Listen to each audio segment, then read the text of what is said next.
श्रीपादराजं शरणं प्रपद्ये श्रीपादराजं शरणं प्रपद्ये। ओम सर्वेभ्यो देवेभ्यो ऋषिभ्यो गुरुभ्यो महेभ्यो ब्राह्मणेभ्यो पितृभ्यो नमो नमः। ఈ నూతన సంవత్సరంలో దత్తభక్తులకందరికీ సర్వశుభాలు జరగాలని జనవరి 11వ తేదీ ఆదివారం నాడు శ్రీపాద శ్రీవల్లభుల వారి జన్మ నక్షత్రమైన చిత్తా నక్షత్రాన్ని పురస్కరించుకుని హైదరాబాదులోని మల్లాపూర్లో గల శ్రీ షిరిడి సాయిబాబా వారి మందిరంలో శ్రీపాద శ్రీవల్లభ జాతక గురుబల సిద్ధివ్రతాన్ని వైభవంగా నిర్వహించారు. ఈ మల్లాపూర్ ఆర్సీఐ రోడ్లో ఉంది. ఈ ప్రదేశం బాలాపూర్ లడ్డూ ప్రాంతంగా ప్రసిద్ధి పొందింది. ఈ మందిరాన్ని శ్రీ నారాయణ గారు నిర్మాణం చేసి శ్రీ సాయిబాబా వారికి వివిధ సేవలను చేయిస్తున్నారు. శ్రీ నారాయణ గారు అనేక ఆధ్యాత్మిక కార్యక్రమాలకు తమ వంతు సహకారం ఎప్పుడూ అందిస్తూ ఉంటారు. ఈ సువిశాలమైన సాయిబాబా మందిరాన్ని తెలంగాణ షిరిడి సాయిబాబా ఆలయంగా పిలుస్తూ ఉంటారు. శ్రీపాద శ్రీవల్లభ జాతక గురుబల సిద్ధివ్రతం శ్రీపాద శ్రీవల్లభ సేవా సమితి ప్రధాన కార్యదర్శి శ్రీమతి బృందాదేవి గారి నేతృత్వంలో మరియు బ్రహ్మశ్రీ ఉదయ్ కుమార్ శర్మ గారి ఆధ్వర్యంలో జరిగింది. శ్రీ ఉదయ్ కుమార్ శర్మ గారు ఈ కార్యక్రమం నిర్వహించుటకు ప్రధాన పాత్ర వహించి తమ బృందంతో యథాశాస్త్రీయంగా ఈ వ్రతం జరిపించారు. శ్రీపాద శ్రీవల్లభ జాతక గురుబల సిద్ధివ్రతం ఆచరించి మీ జాతకంలో గల రకరకాల సమస్త దోషాలను నివారించుకోండి. ఈ వ్రతం ఆచరించడం ద్వారా మీ జాతకంలో గురుబలం పెంచుకుని సర్వత్రా విజయం సాధించండి.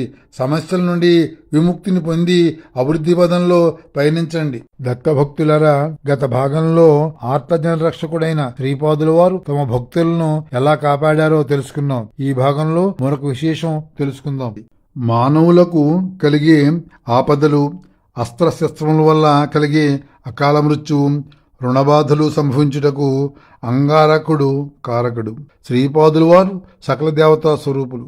శ్రీపాదుల వారు అంగారకు నక్షత్రమైన చిత్తా నక్షత్రం నందు జన్మించుడి చేత ఆ నక్షత్రం ఉన్న రోజున శ్రీపాదుల వారిని అర్చిస్తే సర్వగ్రహ దోషాలతో పాటు అంగారక దోషాలు కూడా పోతాయి.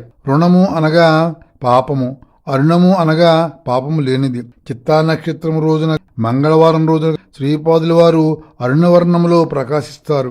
ఆ రోజున వారు అరుణవర్ణముతో ప్రకాశించుట చేత వారు సాక్షాత్తు అరుణాచలేశ్వరునిగా మనకు గోచరిస్తారు. పీఠికాపురంలో సుబ్బయ్య శ్రేష్ఠి అని వైశ్యుడుండేవాడు. అతడు బియ్యం, పప్పు, రాగి పాత్రల్లో అమ్ముచూ కిరాణా వ్యాపారం చేసేవాడు. అతని దుకాణంలో అరువుగా రాజశర్మ పప్పులు, ఉప్పులు, బియ్యం వంటి కిరాణా సామాన్లు తెచ్చుకునేవాడు. పౌరోహిత్యం ద్వారా సొమ్ము అందినప్పుడు సుబ్బయ్య శ్రేష్ఠికి చెల్లించి తన అరువు ఖాతాలో జమ చేసుకునేవాడు. సుబ్బయ్య శ్రేష్ఠి దొంగలెక్కల రాయిట్లో బహు నేర్పరి. సుబ్బయ్య శ్రేష్ఠి ఎప్పుడూ రాజశర్మ ఖాతాలో ఎంతో కొంత సొమ్ము బాకీ ఉన్నట్లుగా చూపేవాడు. ఇది గ్రహించిన రాజశర్మ పేదరికం వల్ల ఏదో ఒకటి సామాన్లు దొరికితే చాలులే అనుకునేవాడు. సుబ్బయ్య శ్రేష్ఠిని ప్రశ్నించేవాడు కాదు. ఇలా ఉండగా ఒకసారి అప్పలరాజు శర్మ గారింటికి అయినవెల్లి గ్రామం నుండి కొంతమంది బంధువులు వచ్చారు. సుమతి భర్త రాజశర్మతో బంధువులకు భోజనాలు ఏర్పాటు చేయుటకు సరిపడినంత బియ్యం, పప్పు, ఉప్పు మొదలగు సామాన్లు ఇంట్లో లేవని తెలిపింది. అతిథులకు భోజనాలు ఏర్పాటు చేయుటకు తగినంత సొమ్ము రాజశర్మ వద్ద లేదు. వెంకటప్పయ్య శ్రేష్ఠి గారి దుకాణంలోకి వెళితే శ్రేష్ఠి రాజశర్మ తమ కుల పురోహితు అయినందువలన వెచ్చములు ఉచితంగా ఇచ్చును గాని సొమ్ము తీసుకోడు. ఎవరి వద్ద నుండి కూడా ఉచితంగా వస్తువులు తీసుకుంటే అది దానముగా పరిగణింపబడుతుందని, అందువల్ల ఎవరి వద్ద వస్తువులు ఉచితంగా రాజశర్మ తీసుకునేవాడు కాదు. ఇక విధిలేని పరిస్థితిలో రాజశర్మ మరొకసారి సుబ్బయ్య శ్రేష్ఠి దుకాణం నుండి వంటకు కావలసిన బియ్యం, పప్పు వంటి వెచ్చములు కొనాలని నిర్ణయించుకున్నాడు. సుబ్బయ్య శ్రేష్ఠి దుకాణంలోకి వెళ్లి వంటకు కావలసిన సరుకులను అరువుగా తీసుకున్నాడు. సుబ్బయ్య శ్రేష్ఠి ఆ సామాన్లు రాజశర్మకిచ్చి రాజశర్మకు ఆ వంట సామాన్ల ఖరీదు 1 వరాహ అని సుబ్బయ్య శ్రేష్ఠి తెలిపాడు. రాజశర్మ అంత సొమ్ము ఇప్పుడు తన వద్ద లేదని అరువు ఖాతాలో వ్రాసుకోమని సుబ్బయ్య శ్రేష్ఠికి తెలిపాడు. అప్పుడు సుబ్బయ్య శ్రేష్ఠి, శర్మగారు, ఇప్పటికే పాత బాకీ చాలా ఉంది, అందువల్ల మీరు మొత్తం బాకీకి వడ్డీ చెల్లించాలి సుమా అని సుబ్బయ్య శ్రేష్ఠి రాజశర్మతో అన్నాడు. రాజశర్మ సుబ్బయ్య శ్రేష్ఠి షరతుకు అంగీకరించి సామాన్లు తెచ్చుకున్నాడు. బంధువులందరికీ భోజనాలు ఏర్పాటు చేసి రాజశర్మ దంపతులు వారిని సాగనంపారు. కొద్ది రోజుల తర్వాత సుబ్బయ్య శ్రేష్ఠి వచ్చి రాజశర్మను కలిసి, శర్మగారు, నా బాకీ ఇప్పటికీ 10 వరహాలయ్యింది, అందువల్ల నా సొమ్ము వెంటనే చెల్లించండి అంటూ రాజశర్మను ఒత్తిడి చేయసాగాడు. అంత రాజశర్మ ఇప్పుడు తన వద్ద ఒక్క చిల్లిగవ్వ కూడా లేదని, ఈ పరిస్థితిలో నీ సొమ్ము చెల్లించలేనని, సొమ్ము అందగానే బాకీ తీర్చేస్తానని తెలిపాడు. అటుపై సుబ్బయ్య శ్రేష్ఠి పీఠికాపుర గ్రామస్తులతో రాజశర్మకు తన బాకీ తీర్చగలిగే శక్తి లేదని, ఇక అతడు తన బాకీ తీర్చాలంటే అతని ఇల్లు అమ్మి నా బాకీ కట్టవలసింది, ఆ ఇల్లు ఇంతకు అంతకు నేనే కొని నా బాకీ క్రింద జమ కట్టుకుంటాను అనేవాడు. పిఠాపురంలో చింతామణి అనే వేశ్య ఉండేది. సుబ్బయ్య శెట్టి ఆమెను తన ఉంపుడుగెత్తగా చేసుకున్నాడు. అక్రమంగా ఆర్జించిన సొమ్ముతో బంగారు నగలు కొని సుబ్బిశెట్టి ఆమెకి ఇస్తూ ఆమెతో శృంగారం చేసేవాడు. ఒకరోజు వెంకటప్పయ్య శ్రేష్ఠి సుబ్బయ్య శ్రేష్ఠితో ధనగర్వంతో, నీవు మా కులపురోహితుడు, అగ్నిహోత్రం వంటి వాడు, ఎంతో పవిత్రుడైన రాజశర్మను అవమానిస్తున్నావు, నీవు ఈ తప్పుడు పద్ధతి మార్చుకో, లేనిచో నరకానికి పోతావంటూ సుబ్బయ్య శ్రేష్ఠిని హెచ్చరించాడు. ఒకరోజు సుబ్బయ్య శ్రేష్ఠి తన బాకీ వసూలు చేసుకునేందుకు రాజశర్మ ఇంటికి వచ్చాడు. ఆ సమయంలో వెంకటప్పయ్య శ్రేష్ఠి రాజశర్మ ఇంటికి వచ్చి శర్మగారితో మాట్లాడుతున్నాడు. సుబ్బయ్య శ్రేష్ఠి వెటకారంగా నవ్వుతూ వెంకటప్పయ్య శ్రేష్ఠితో, రాజశర్మ గారు నా దగ్గర వెచ్చాలు తీసుకుంటూ 10 వరహాలు బాకీ పడ్డారు, ఎన్నిసార్లు అడిగినా నా అప్పు తీర్చట్లేదు, ఏదో రకంగా నా బాకీ వసూలు చేసుకుంటా తప్పుట లేదు, అందువల్ల రాజశర్మ గారు కానీ అతని కుమారులు కానీ ఎవరో ఒకరు కొంతకాలం నా దుకాణంలో ఊడిగం చేస్తే నా అప్పు తీరిపోతుంది. రాజశర్మ గారి పెద్ద కుమారుడు గుడ్డివాడు, రెండో కుమారుడు కుంటివాడు, వీరిద్దరూ ఎందుకు పనికిరారు, మూడోవాడైన శ్రీపాదుడు చాలా చిన్నవాడు, మరి నా బాకీ ఎలా రాజశర్మ తీర్చగలడో మీరే చెప్పండి అంటూ వెంకటప్ప శ్రేష్ఠితో అన్నాడు. సుబ్బయ్య శ్రేష్ఠి ఆ విధంగా తమ కులపురోహితుడైన రాజశర్మను అవమానిస్తుంటే భరించలేక వెంకటప్ప శ్రేష్ఠి కన్నీళ్లు కార్చాడు. ఇక్కడే ఉన్న శ్రీపాదుల వారు వెంకటప్ప శ్రేష్ఠి కన్నులు తుడుస్తూ, తాత, నేనుండగా నీకు భయమెందుకు, రాక్షసులైన హిరణ్యాక్ష హిరణ్యకశిపులను సంహరించిన వాడను నేనే కదా, సుబ్బయ్య శ్రేష్ఠి బాకీ తీర్చుట నాకెంతమాత్రమూ కష్టము కాదన్నారు. వెంటనే శ్రీపాదుల వారు సుబ్బయ్య శ్రేష్ఠిని చూచి, ఓయి సుబ్బయ్య శ్రేష్ఠి, పద, నేను నీ దుకాణంలో పనిచేసి నీ బాకీ తీరుస్తాను, కానీ నీ బాకీ తీరిన తర్వాత ధనలక్ష్మి మాత్రం నీ ఇంట ఉండదు అని సుబ్బయ్య శ్రేష్ఠితో శ్రీపాదుల వారు అన్నారు. గర్వాంధుడైన సుబ్బయ్య శ్రేష్ఠి శ్రీపాదుల వారి మాటలను ఖాతరు చేయలేదు. సుబ్బయ్య దుకాణానికి శ్రీపాదుల వారు అతని వెంట వెళ్లారు. వెంకటప్పయ్య శ్రేష్ఠి కూడా వారి వెంట సుబ్బయ్య దుకాణానికి వెళ్ళాడు. అక్కడ వెంకటప్పయ్య శ్రేష్ఠి, ఓ సుబ్బయ్య, శ్రీపాదుల వారి చేత ఊడిగము చేయించుకునుట నీకు తగదు, అతడు దత్తస్వరూపుడు, కావాలంటే నేను శ్రీపాదుల వారికి బదులుగా నేనే నీ దుకాణంలో పనిచేసి నీ అప్పు తీరుస్తానని అన్నాడు. కానీ సుబ్బయ్య శ్రేష్ఠి ఆ మాటకు అంగీకరించలేదు.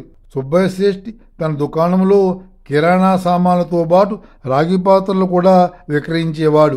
ఆ రాగి పాత్రలు ఉన్న చోట వెంకటప్పయ్య శ్రేష్ఠి గారు కూర్చొని తన ఒళ్ళో శ్రీపాదుల వారిని కూర్చోబెట్టుకున్నారు. ఇంతలో ఒక సన్యాసి సుబ్బయ్య శ్రేష్ఠి దుకాణంలోకి వచ్చి తనకు అత్యవసరంగా ఒక రాగి పాత్ర కావాలని, ఎంత వెలకు ఇస్తారని సుబ్బయ్య శ్రేష్ఠితో అన్నాడు.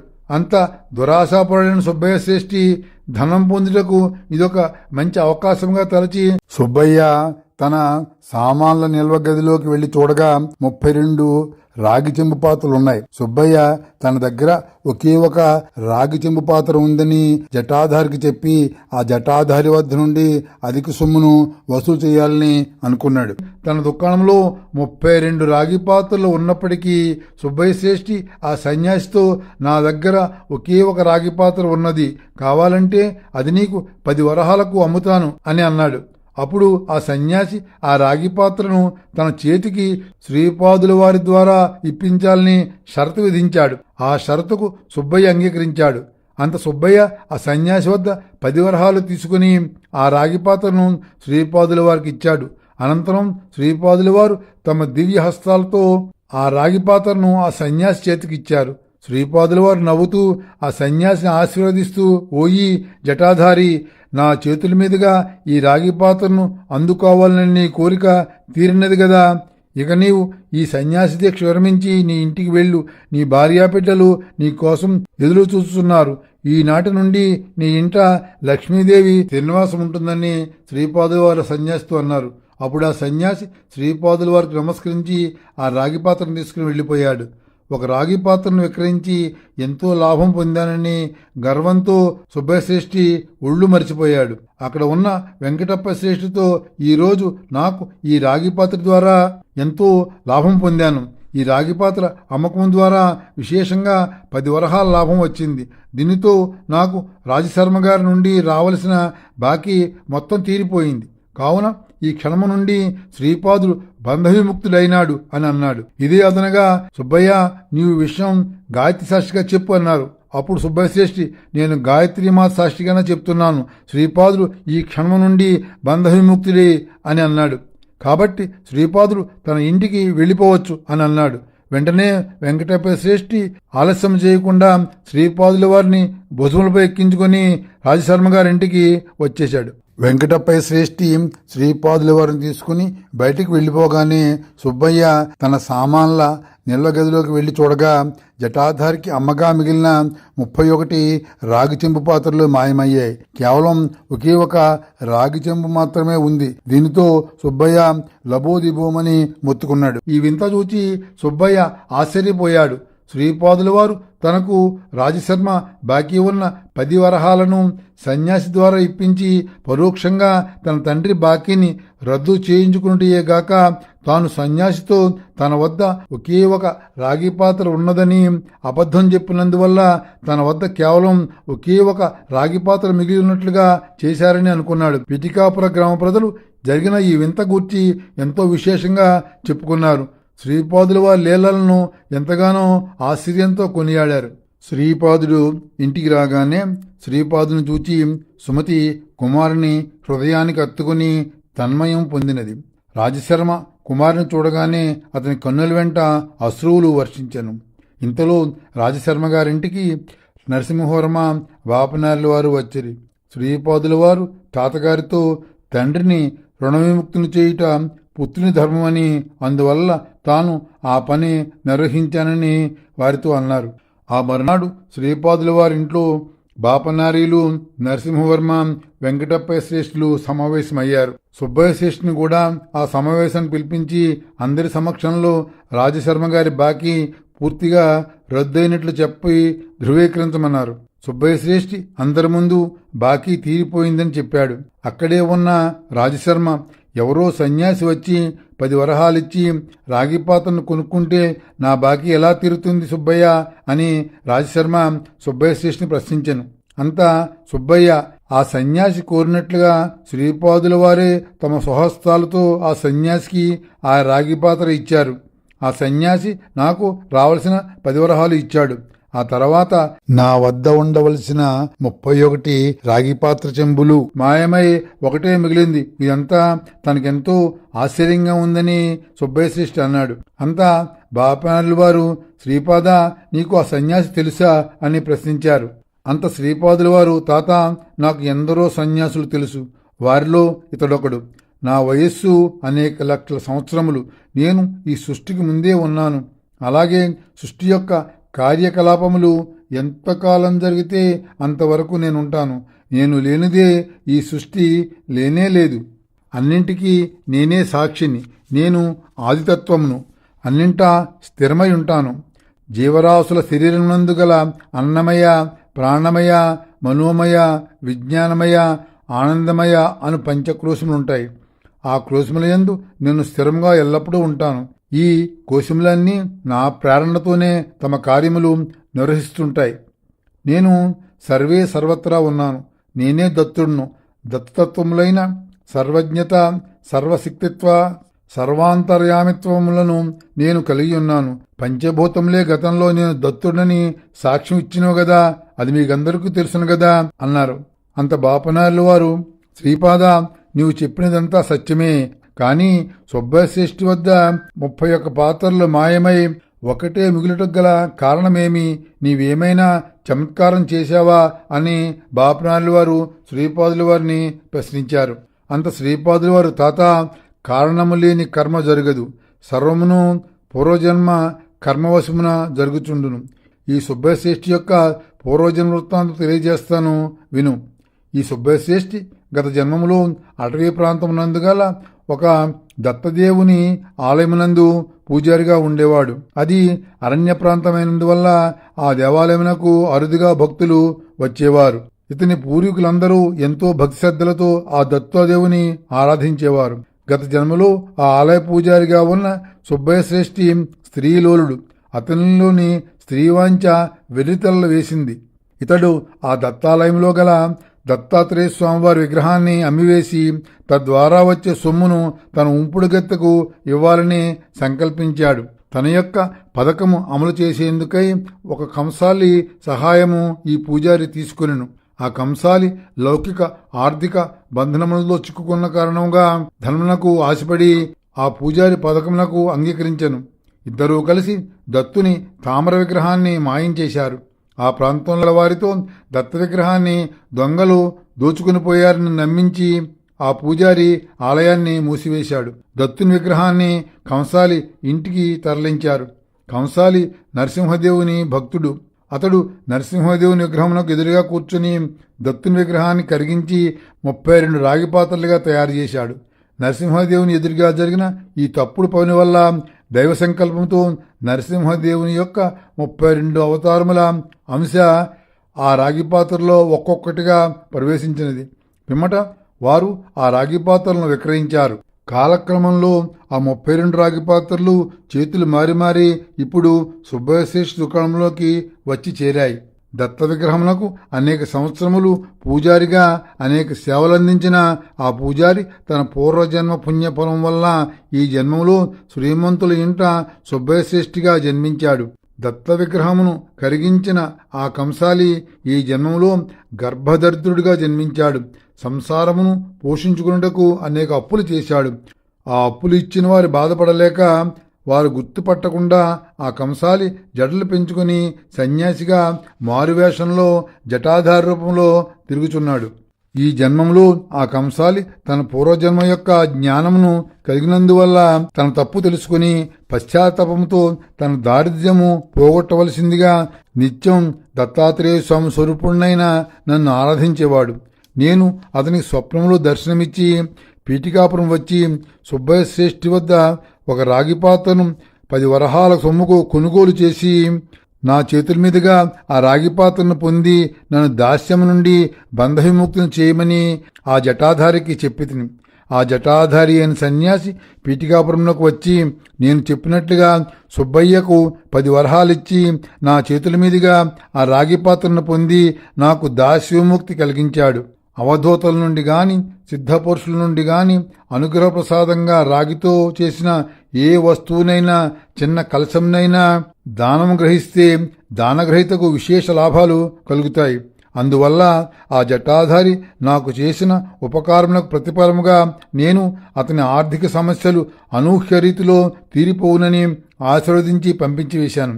తాత, ఇప్పుడు ఆ జటాధారి ఎవరో అతని గూర్చి నాకు సర్వము తెలియనని నీకు అర్థమైందా లేదా? ఇక సుబ్బశ్రేష్ఠి దుకాణంలో మాయమైన ఆ రాగి పాత్రలన్నీ దత్తునికి చెందినవి కాబట్టి ఆ పాత్రలన్నీ దత్త సన్నిధికి పరోక్షంగా చేరుకున్నాయి. అంతా శ్రీపాదుల వారు కోపంగా సుబ్బశ్రేష్ఠి వంక చూచి, ఓయి సుబ్బయ్య, నీవు దొంగ లెక్కలు రాసి అన్యాయంగా మా కుటుంబము నుండి రావలసిన సొమ్మును పరోక్షంగా ఆ జటాధారి వద్ద నుండి వసూలు చేసితివి. నీవు అన్యాయంగా పొందిన ఆ 10 వరహాలకు ప్రతిఫలముగా నీ పూర్వజన్మ పుణ్యఫలమంతా ఇప్పుడే హరించి వేస్తున్నాను. నీవు చింతామణి అని వేషతో జరిపిన శృంగారము, నీ వెకిలి చేష్టలు నాకు తెలియనివి కావు. నీ కథ చరిత్రలో హాస్యకథగా మారి ప్రజలు నిన్ను తలచి నవ్వుకొందురు. నీవు చేసిన తప్పుడు పనులకు గత జన్మలో నీవు దత్తాత్రేయ స్వామివారి విగ్రహము మాయం చేసినందుకు ఫలితముగా త్వరలో నీ నుండి ధనలక్ష్మి వెళ్లిపోతుంది. నీవు నిరాశ్రయుడవై పసిబాలులకు తినుబండారములు ఒక జంగిడిపై పెట్టుకుని అమ్ముకుంటూ జీవిస్తావు. నీవు మాకు అరువుగా ఇచ్చిన వంట సరుకులతో మేము అన్నము, బీరకాయ పప్పు వండుకు తినేవారం. అంతకుమించి ఇంకేమీ మాకు వచ్చేవి కాదు. ఆ విశ్వాసంతో నీకు ఒక వెసులుబాటు కల్పిస్తున్నాను. నీకు అన్నము లభించని నాడు నీవు ఆకలితో మాడనక్కర్లేదు. నీ దుకాణంలో మిగిలిన ఆ ఒక్క రాగి చెంబును నీ వెంట తీసుకుని పొమ్ము. నీవు అన్నము లభించినప్పుడు నన్ను స్మరిస్తే నీకు మరి ఒక అతిథికి సరిపడినంత అన్నము, బీరకాయ పప్పు ఆ రాగి చెంబులో నుంచి బయటికి వస్తుంది. సుబ్బయ్య, నిజానికి నీకు త్వరలో మరణం సంభవించనున్నది. కానీ నేను విశ్వాసంతో నిన్ను ఆ మృత్యువు నుండి కాపాడదలిచాను. దీనికి నీవు ఒక పని చేయాలి. ఈ రాత్రి నీ ఇంటి దక్షిణ ద్వారం వద్దకు ఒక గేదె వచ్చును. నీవు నీ స్వహస్తములతో ఆ గేదెకు అన్నము, బీరకాయ పప్పు వండి పెట్టుము. నీకు బదులుగా ఆ గేదె మృత్యువాత పడి మరణించును. అది ఆ గేదె యొక్క కోరిక కూడా. ఆ తరువాత నుండి నీకు దారిద్ర్యము ప్రాప్తించును. నీవు నేను చెప్పినట్లు జంగిడి, రాగిచెంబు సహాయంతో జీవించుము అని శ్రీపాదుల వారు సుబ్బయ్య శ్రేష్ఠికి తెలిపారు. ఇదంతా విని సుబ్బయ్య నిశ్చేష్టుడైపోయాడు. అతని నోట మాట రాలేదు. శ్రీపాదుల వారికి నమస్కరించి అక్కడి నుంచి వెళ్ళిపోయాడు. ఒకే క్షణంలో శ్రీపాదుల వారు సుబ్బయ్యపై చూపిన ఆగ్రహము, మరొక క్షణంలో వారు చూపిన అనుగ్రహం చూచి బాపనార్ల వారు, వెంకటప్పయ్య శ్రేష్ఠి, నరసింహవర్మలు ఆశ్చర్యపోయారు. శ్రీపాదుల వారు చెప్పిన రోజున సుబ్బయ్య ఇంటికి ఒక గేదె వచ్చింది. సుబ్బయ్య ఆ గేదెకు అన్నం, పప్పు వండి పెట్టాడు. ఆ గేదె సంతృప్తిగా భుజించి పిమ్మట మరణించింది. సుబ్బయ్య ఆ గేదెకు అంత్యక్రియలు జరిపించాడు. కాలం ముందుకు సాగింది. సుబ్బయ్యకు వ్యాపారంలో నష్టాలు వచ్చాయి. అప్పులిచ్చిన వాళ్ళు సుబ్బయ్య ఆస్తులు, దుకాణం స్వాధీనపరుచుకున్నారు. ఆప్తులెవరూ సుబ్బయ్యను చేరదీయలేదు. చింతామణి చేదరించుకుంది. దారిద్ర్యం సుబ్బయ్యను వెంటాడింది. సుబ్బయ్య కట్టుబట్టలతో పాటు తన దుకాణంలో మిగిలిన రాగి చెంబును తీసుకుని ఇల్లు, గ్రామం విడిచి వెళ్ళిపోయాడు. పరిసర గ్రామాల్లో జంగిడిపై తినుబండారాలు అమ్ముకుంటూ జీవించసాగాడు. ఈ సందర్భంగా ఒక విషయం తెలుసుకుందాం. 14వ శతాబ్దంలో పీఠికాపురంలో సుబ్బయ్య శ్రేష్ఠితో చింతామణితో నీవు చేసిన విక్రి చేష్టలు ఒక హాస్య కథగా చెప్పుకొని ప్రజలు నవ్వుకుంటారని శ్రీపాదుల వారు అన్నారని నేటిగా అంటుంటారు. శ్రీపాదుల వారి మాట అక్షరాలా జరిగిందని, ఆ మాటల స్ఫూర్తితోనే చింతామణి హాస్యనాటకాన్ని రూపొందించారని స్థానికులు ఈనాటికి అంటుంటారు. ఎందుకంటే సుబ్బయ్య శ్రేష్ఠి కథ అలా కొన్ని సంవత్సరాల పాటు ఆ నోట ఈ నోట ఆ పరిసర ప్రాంతాల్లో ప్రచారం జరిగేది. దీనిని ఒక చక్కని కథాంశంగా మలచి ప్రజలకు మంచి నీతిని బోధించాలని కాకినాడ వాస్తవ్యుడు, సంఘ సంస్కర్త, చక్కని కవి అయిన కాళ్ళకూరి నారాయణరావు గారు తలపోశారు. 19, 20 శతాబ్దాల మధ్య చింతామణి అను పేరుతో ఒక నాటకాన్ని శ్రీ నారాయణరావు గారు వ్రాశారు. ఈ నాటకం యొక్క ముఖ్య కథ సుబ్బయ్య శ్రేష్ఠి ప్రధాన పాత్రగా సాగుతుంది. చింతామణితో సుబ్బయ్య శ్రేష్ఠి చేసిన వెకిలి చేష్టలు ఈ కథలో చొప్పించారు. దీనిని ఒక నీతి కథగా మార్చుకుని మరికొన్ని పాత్రలతో పాటు కథకు మార్పులు చేర్పులు కూడా కవి చేసుకున్నారు. ఈ నాటకం ఎంతో బహుళ ప్రచారం పొందింది. అయితే సుబ్బయ్య శ్రేష్ఠి పాత్ర ఈ నాటకంలో సుబ్బుశెట్టి పేరుతో ఉంటుంది. చింతామణి ఒక వేశ్య. తన అందచందాలతో, నాట్యాలతో విటులను ఆకర్షించేది. అట్టి చింతామణిని సుబ్బిశెట్టి తన ఉంపుడుగత్తిగా చేసుకున్నాడు. సుబ్బిశెట్టి నుండి చింతామణి, ఆమె తల్లి ధనం, బంగారం గుంజుకునేవారు. సుబ్బిశెట్టి చింతామణితో సరస సల్లాపాలు, శృంగారం చేస్తూ కాలం గడిపేవాడు. ఇలా కొంతకాలానికి సుబ్బిశెట్టి వద్ద గల ధనం, స్థిర చరాస్తులు అన్నీ కరిగిపోయాయి. ఒకరోజు సుబ్బిశెట్టి ఈ విషయాన్ని చింతామణికి, ఆమె తల్లికి చెప్పాడు. దీనితో చింతామణి, ఆమె తల్లి కోపంతో ధనం ఇవ్వలేని నీవు మాకెందుకు అంటూ సుబ్బిశెట్టిని పరాభవించారు. అటుపై చింతామణి, ఆమె తల్లి సుబ్బిశెట్టిని ఇంటి నుండి గెంటివేశారు. సర్వం కోల్పోయిన సుబ్బిశెట్టి ఏమీ చేసేది లేక తినుబండారములు వండుకుంటూ ఆ తినుబండారములను జంగిడిపై పెట్టి అమ్ముకుని జీవించేవాడు. కొంతకాలానికి చింతామణి కూడా వేశ్యావృత్తిపై విసుగు చెంది సన్యాసం స్వీకరించింది. ఇది చింతామణి నాటకంలో కథాంశం. వేశ్యా సంపర్కం మనిషిని అధోగతి పాలు చేస్తుందని ఈ నాటకం ద్వారా రచయిత సమాజానికి నీతిని బోధించారు. ఈ నాటకం నిశ్చితంగా పరిశీలిస్తే సుబ్బయ్య శెట్టికి శ్రీపాదుడిచ్చిన శాపం మనకు మనసులో మెదులుతుంది. పిఠాపురం మరియు కాకినాడ ప్రక్కగా ఉన్న గ్రామాలు. పిఠాపురంలో జరిగిన సంఘటనను రచయిత స్ఫూర్తిగా చేసుకుని ఈ కథను రచించారని తెలుస్తుంది. మరిన్ని విశేషాలు మరో భాగంలో తెలుసుకుందాం. దిగంబర దిగంబర శ్రీపాద వల్లభ దిగంబర శ్రీపాదరాజవరద గోవింద గోవింద. దువ్వూరి భాస్కర్రావు. श्रीमदनंत श्री विभूषित अप्पल लक्ष्मी नरसिंह राजा जय विजयी भव दिग्विजयी भव.